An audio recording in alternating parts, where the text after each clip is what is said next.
Всем доброго времени суток! Сегодня разговор пойдет о британской марке Jensen. А все потому, что в середине ноября на аукционе Silverstone на торги выставляется полноприводный FF.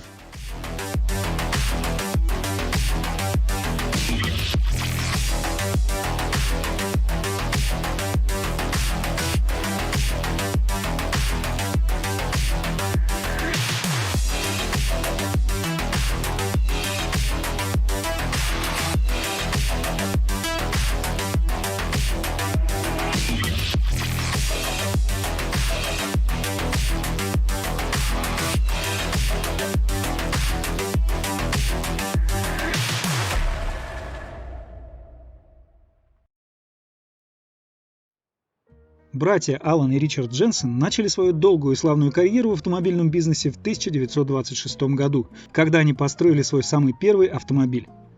Кузов в виде спортивного двухместного купе с зауженной задней частью в стиле Boat Tail был установлен на шасси Austin 7. Их работу заметил Альфред Герберт Уайлд, в ту пору глава Standard Motor Company. Алану Дженсену была предложена работа в компании Standard's New Avon Body Company, где Дженсен разрабатывал автомобили Standard Avon Specials вплоть до 1933 года. Однако впоследствии Алан покинул компанию, присоединившись к своему брату Ричарду, работавшему в дилерском центре Остин. Следующим этапом карьеры братьев стал кузовной цех Smith & Sons, расположенный в Вест-Бромвиче. Работая здесь, они создавали спортивные кузова для автомобилей Wolseley, Standard, Singer и Morris, а Ford внес в каталог их кузова Mistral на шасси 8 HP, предлагаемые через бирмингемского дилера Bristol Street Motors. 1934 год стал поворотным для братьев Дженсен и их бизнеса. После смерти Смита они купили контрольный пакет акций его компании. Переименовав ее в Jensen Motors Limited, они наконец получили возможности для производства своих собственных автомобилей, о которых они всегда мечтали. Второй большой успех пришел в виде двух шасси Ford V8 и заказа от голливудского предпринимателя Перси Моргана на строительство двух автомобилей для себя и для своего друга, американского киноактера, которого часто называют королем Голливуда, Кларка Гейбла. Эта история сослужила хорошую службу для братьев Дженсен. Автомобиль получил широкую рекламу в прессе и принес им определенную известность, которая была так необходима в самом начале процесса развития их бизнеса. Построенная спортивная модель оказалась настолько хороша, что привлекла внимание самого Эдсела Форда и стимулировала сделку с корпорацией Ford, который начал поставки маленькой британской марки своих силовых агрегатов, взамен предлагая через свою дилерскую сеть уникальные машины для богатых клиентов. Первым полноценным автомобилем Дженсенов стал S-Type, построенный на модифицированном шасси английского Ford и оснащенный либо малолитражным двигателем Ford V8 объемом всего 2,2 литра, либо более мощным американским Ford Flathead V8 объемом 3,6 литра. Дженсен предлагал клиентам выбор из трех вариантов кузова: четырехдверный спортивный седан, двухдверное купе с откидным верхом или спортивный трехдверный туринг Dual Cowl. Модель S-Type предлагалась с 1936 по 1941 годы. Считается, что всего было построено около 50 экземпляров, из которых на сегодняшний день выжило только 10. Но клиентам нужен был более быстрый автомобиль, и такая машина не заставила себя долго ждать. На основе шасси Lincoln Zephyr был создан кабриолет, приводившийся в движение силовым агрегатом от Nash. Двигатель с двумя карбюраторами развивал 110 лошадиных сил, а максимальная скорость достигала 150 км в час. За все время производства с 1938 по 1945 годы изготовили всего лишь 15 таких автомобилей.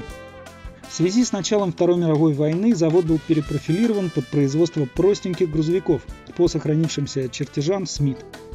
Компания также занималась производством запчастей для военной техники, карет скорой помощи и пожарных машин. С окончанием Второй мировой войны Дженсен снова приступил к производству легковых автомобилей, однако в производственной программе почти до середины 60-х годов еще оставались тягачи, легкие дизельные грузовики и автобусы JLP.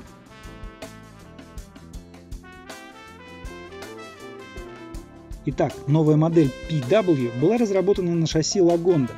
Аббревиатура, кстати, расшифровывалась как Post-War, послевоенный. Под капотом устанавливался рядный 8-цилиндровый двигатель Meadow с объемом 3,9 литра, развивающий мощность около 130 лошадиных сил. Позже, из-за недовольства клиентов, его заменили на рядный 6-цилиндровый силовой агрегат Austin Shearline объемом 4 литра и той же мощности. Модель производилась до 1952 года и было продано всего лишь 20 экземпляров.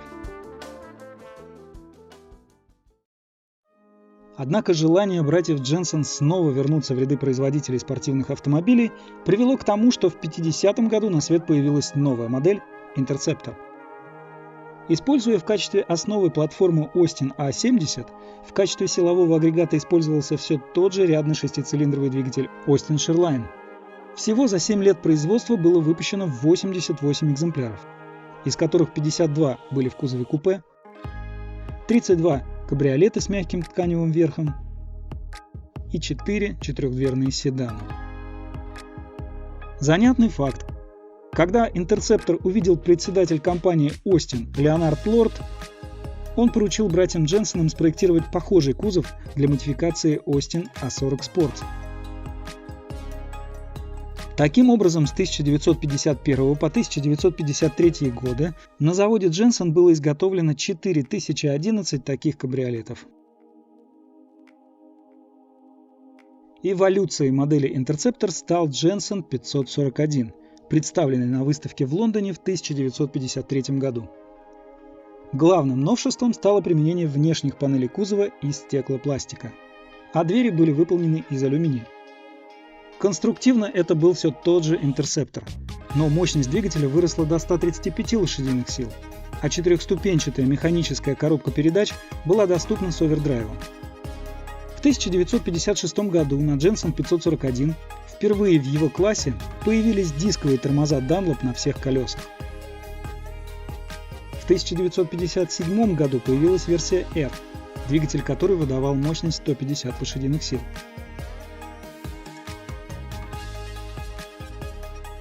А спустя 3 года появилась очередная модификация S. Автомобиль стал на 5 см ниже и на 10 шире, что улучшило его управляемость. Появилась четырехступенчатая автоматическая коробка передач Гидроматик от General Motors. Новшеством также стало то, что в стандартное оснащение стали входить ремни безопасности. С 1954 по 1963 годы было произведено 546 единиц всех версий 541 модели. В период ее выпуска компания братьев Дженсон вошла в состав промышленного холдинга Norcross Limited.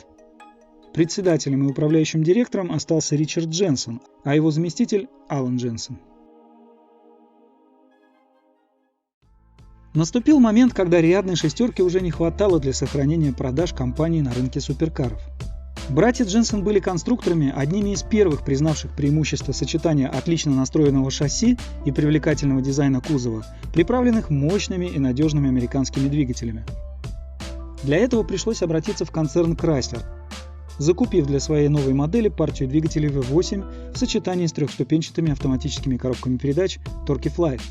Двигатель Golden Commando с двумя карбюраторами Carter рабочим объемом 6 литров выдавал мощность 305 лошадиных сил, а спустя пару лет его объем и мощность увеличились до 6,3 литра и 330 лошадиных сил соответственно. Модель получила название CV8. Внешний облик и шасси представляли собой переработанную 541 модель. Как раз во внешнем облике и крылась самая главная проблема CV8, несмотря на внушительные для своего времени показатели.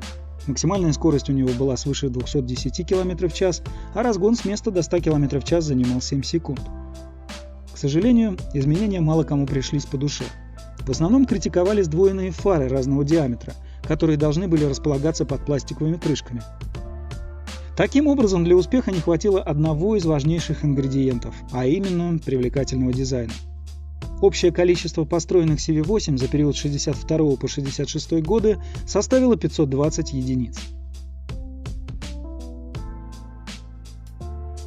Для автомобильных энтузиастов 60-70-х годов термин «гибрид» имел совсем другое значение, чем сегодня. Гибриды той эпохи сочетали в себе европейский стиль, хорошую управляемость с эффективной мощью американских силовых агрегатов V8. На основе этой формулы было создано множество великолепных автомобилей. В этом списке находятся Фасель Вега, Бристоль, Монтеверди и Иза Револьта. Среди менее известных имен можно отметить такие модели, как Момо Мираж или Де Томасо Лонгчамп. Но, пожалуй, одним из самых ярких примеров этой гибридной формулы был Jensen Interceptor. Выпускавшийся в период с 1966 по 1976 годы, Interceptor использовал следующую гибридную формулу. Британское шасси с отличными настройками, стильный кузов, спроектированный итальянским ателье Карроцерия Touring, и большой мощный двигатель Chrysler V8. В новой модели Interceptor традиционный стеклопластиковый кузов был заменен на стальной. Кстати, строительством кузовов первое время занималась другая итальянская компания Vignale. Однако с целью уменьшения затрат все оборудование перевезли на завод Jensen в Вест-Бромвиче. Передняя подвеска была независимой, а на задней оси устанавливался дифференциал Салисбури. Первые серии оснащались проверенным двигателем объемом 383 кубика, а уже в 1971 году его заменили на 440-кубовый, отличавшийся более высокими показателями мощности и крутящего момента. Почти все автомобили оснащались надежной автоматической коробкой передач Torque-Flight, и только на самых ранних моделях можно было обнаружить механическую коробку передач. Покупатели могли выбрать четырехместное купе с характерным панорамным задним стеклом или не менее элегантный четырехместный кабриолет. Но какой бы вариант кузова ни был выбран, внутри всех встречал роскошный салон с кожаной обивкой. Благодаря бесконечному крутящему моменту своего внушительного двигателя и исключительным ходовым характеристикам, Interceptor, несомненно, был настоящим гран-туризмо своего времени. Его стиль был очень характерным и безошибочно определялся как ничто иное, как Jensen Interceptor. Представленный в 1966 году на лондонском автосалоне Jensen FF оказался первым в мире серийным спорткаром с полным приводом. Он был сразу же признан автомобильной прессой автомобилем года, благодаря своим выдающимся техническим характеристикам. Аббревиатура FF расшифровывалась как Ferguson формула и по своей сути представляла собой систему полного привода, разработанную Гарри Фергюсоном для гоночных автомобилей, распределяющая крутящий момент между передними и задними колесами, что обеспечивало отличную управляемость, особенно для такого большого гран-туризма. В сочетании с еще одним нововведением – антиблокировочной системой тормозов Dunlop Maxarette, это позволило экспертам-современникам назвать FF самым безопасным автомобилем в мире. Внешне модель FF была практически идентична Interceptor, но полноприводная версия имела удлиненную колесную базу и двойные вентиляционные отверстия в передних крыльях. К сожалению, из-за дороговизны модели FF, которая стоила приблизительно на 30% дороже Interceptor, за 5 лет производства было выпущено только 320 единиц. К тому же успеху модели помешали ошибки при проектировании. Например, из-за расположения органов управления у FF не было возможности создания версии с левым рулем. Из-за конфликта с руководством холдинга Norcross во второй половине 60-х годов Алан и Ричард Дженсены были вынуждены покинуть свою собственную компанию. В связи с окончанием контрактов на поставку кузовов для Austin Healey 3000 и Sunbeam Tiger финансовое положение Jensen Motors ухудшается, и в 1968 году Norcross принимает решение избавиться от убыточного подразделения. В 1970 году новым владельцем Jensen Motors становится американский бизнесмен Кьел Кевали, крупнейший дистрибьютор британских автомобилей на западном побережье США. Возглавил компанию Дональд Хилли, бывший владелец одноименной марки, также выкупленной Кевали. К продолжавшему выпускаться Интерсептору в 1972 году была добавлена новая модель Jensen Healey Roadster. По своей концепции она была диаметрально противоположна предыдущим моделям компании. Используя в качестве основы Vauxhall Viva GT, это был легкий родстер, оснащенный 16-клапанным алюминиевым рядным четырехцилиндровым двигателем Lotus объемом 2 литра и мощностью 140 лошадиных сил. Она стала самой продаваемой моделью компании. За первый год было выпущено 3356 экземпляров, а всего до 1976 года 10503 единицы. В 1975 году к Родстеру был добавлен трехдверный универсал, так называемый Shooting Brake.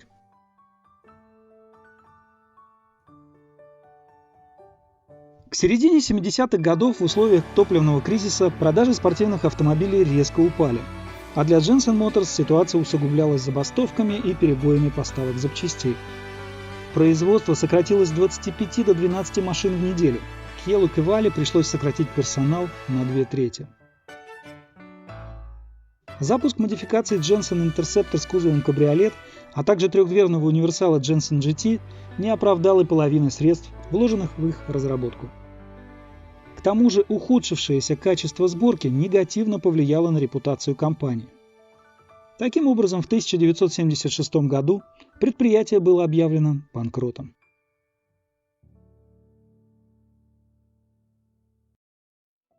Однако история знает несколько примеров попыток возрождения именитой британской марки.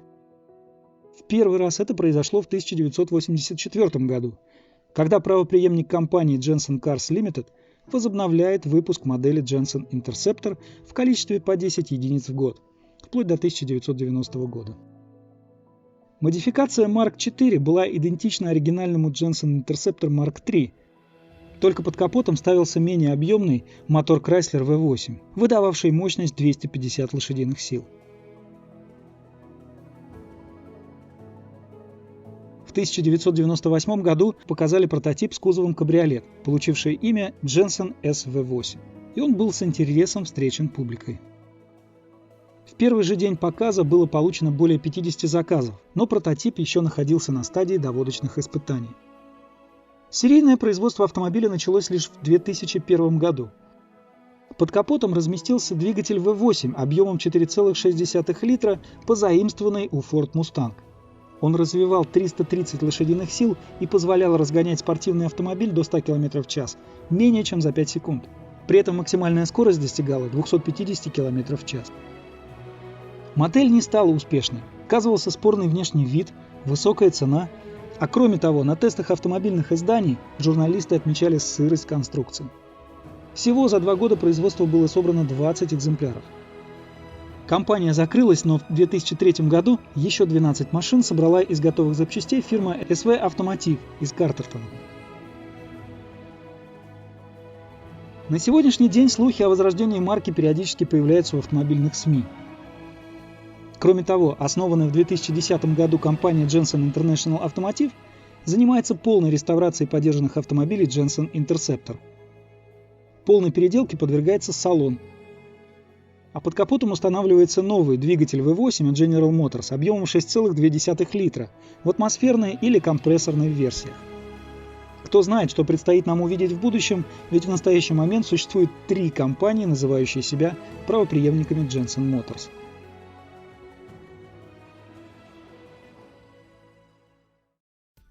Возвращаемся к поводу, послужившему причиной нашего рассказа. Это Jensen FF второй серии 1971 года, выставляемый на торги 13-14 ноября на аукционе Silverstone. Выполненный в серебристом цвете с роскошным красным салоном, он был тщательно восстановлен в 2004 году специалистом по марке Колином Холли. За все время существования этот Jensen имел в общей сложности 5 владельцев. Впоследствии автомобиль попал в статью журнала Jensen Owners Club Magazine, а также принял участие в съемках музыкального клипа Джеймса Бланта «Wiseman».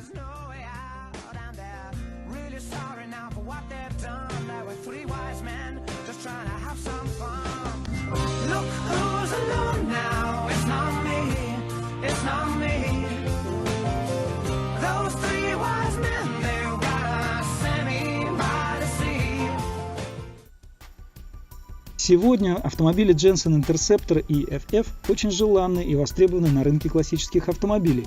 Факторы успеха просты. Это настоящий эксклюзивный итальянский автомобиль класса Gran Turismo, собранный в Британии, сочетающий в себе роскошь и высокую производительность, а также дополнительный бонус в виде относительной простоты обслуживания. Однако полноприводная версия появляется на рынке классических автомобилей достаточно редко. Цены за экземпляры в конкурсном состоянии превышают $100 000.